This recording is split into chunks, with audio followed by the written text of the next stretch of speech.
It's 4 o'clock in the morning. I've been awake for about 30 minutes, I think. My alarm went off to put wood in the stove and open the damper in the chimney and open the front vents of the stove a little bit so it could let air out, get the smoke get out, and open the door, and a little bit of smoke came out. Didn't think too much of it.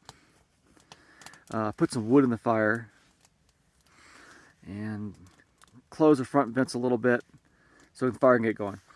But I had noticed smoke was not going up the chimney the way it should be. It was actually coming out the two little holes on the damper right there, and on the other side there where you can't see. So a little bit of smoke was coming out of there. I was like, what in the world? That shouldn't be happening. I've never seen that happen before. So I was kind of laying there watching with the flashlight a little bit. It started filling up with smoke in here. And I could see the smoke in the air, and I opened up the front vents all the way, opened up these all the way, so it could suck in more air, and it wasn't sucking in air the way it should have been. And I thought, man, I bet you I got a clog. That's what happened to other friends on YouTube, Northridge, the Northridge family. And they took their stove out first time use. So got up, got dressed. I mean, I was already pretty much dressed, but got up and got dressed enough to go outside. And I slipped on my boots and I looked up at the spark arrestor. Smoke was coming out, but not as much as I thought. I was like, well, great. I got a clog up there.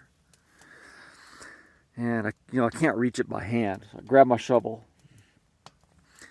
And couldn't reach it with the shovel either, because the shovel's a little bit short. So I grabbed a camping chair, the one you see right there, and I set it up outside the tent, like right outside here.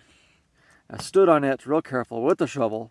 I was able to push off the spark arrestor. And when I pushed it off, a bunch more smoke came out than what was just coming out.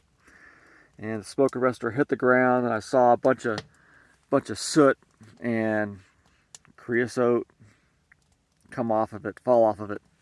So it had a pretty good clog up there. That's just from one night's burn. And I'm just burning pine wood. This is all pine. And well, now I'm not running with it at all. And so that way smoke can come out. I can't get it back on unless I take the pipe down. The pipe's real hot. I can't get it down. The other problem I had was the pipe was leaning towards the apex of the teepee. So that pipe was leaning towards the apex.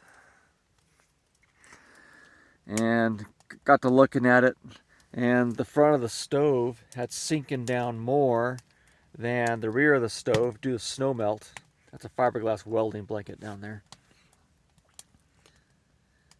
And so I put a piece of wood under the front of the stove to help prop up the front of the stove a little bit to straighten up the stovepipe, which had helped. It's still leaning a little bit, but not as much as it was.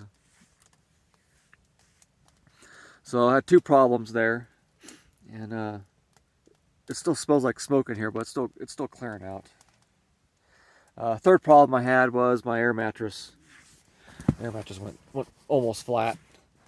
So this one has a leak in it somewhere. And it's 4 o'clock. I'm gonna go back to bed. To tell you the truth, I wanted just to abort and go home. So I'm not that far from home. I thought, let's go ahead and get it solved so we know what to do next time if it happens. And that spark arrestor clogging up the way it did, wasn't real happy about that. I think I remember something about that somewhere else where it happened to somebody. I was watching a video on YouTube, and I can't remember what they did.